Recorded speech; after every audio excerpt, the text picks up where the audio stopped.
Good morning. This is Mila Boschko with the daily report from the Eatglobe newsroom in Varna. Let's start with the news for today. Many believe that once coffee machines using pots and capsules were introduced to the mass market, good old drip brew coffee makers would vanish from kitchen counters and find their new home on the shelves of antique stores. However, experts from the German Coffee Association point out that Germans have a newfound appreciation for filter coffee, especially among young people. They even expect that this way of preparing the hot brew will remain as the most popular in Germany during 2015. Statistics show that people prefer their morning coffee to be simple and convenient.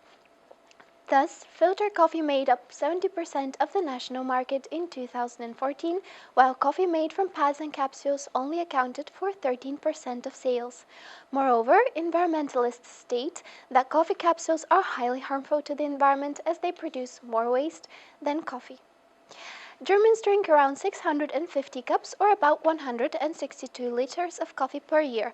At a price of about 35 euro cents for a single serving of Nespresso, capsule coffee just ends up being too expensive when taking into account a year of such high coffee consumption.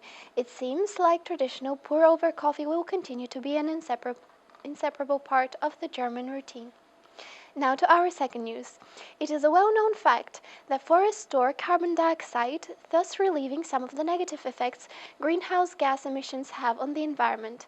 However, researchers from the University of Washington found out that a considerable amount of carbon actually slips away into rivers, lakes, and streams through the soil, thus significantly decreasing forests' capacity to store the greenhouse gas. The findings suggest that streams, rivers, and lakes transport or store more than 100 billion liters of carbon, which eventually ends up in the ocean as sediment at the bottom of freshwater bodies or back into the atmosphere as a greenhouse gas. These new statistics show that the ability of forests to act as a carbon sink is considerably overestimated by nearly 30%. Factors such as precipitation patterns, the size of the water body, and regional landscape variations also determine the extent to which the carbon leaks impact the environment. For example, carbon dashes far more quickly to the ocean in the rainfall-abundant Pacific Northwest region of the United States than in the rest of the country, thus significantly decreasing the carbon storage capacity of this region. The results of the new study are expected to contribute to the next stage of the carbon cycle report sponsored by the US government, as they prove vital to our understanding of how to best manage carbon stocks. And to our next news, with nearly 2.4 billion passengers carried annually, London's bus network is one of the largest in the world.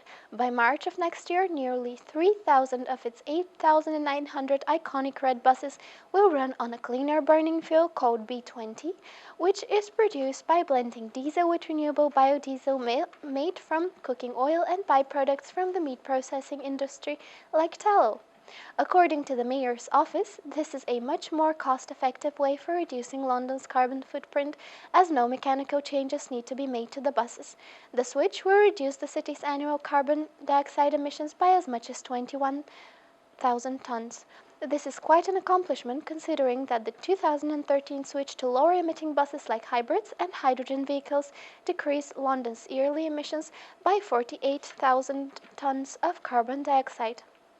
The announcement was made by Deputy Mayor for Environment and Energy Matthew Panchas just a fortnight after Mayor Boris Johnson visited the Paris Climate Conference, showing that London is quick to make changes to mitigate the effects of climate change.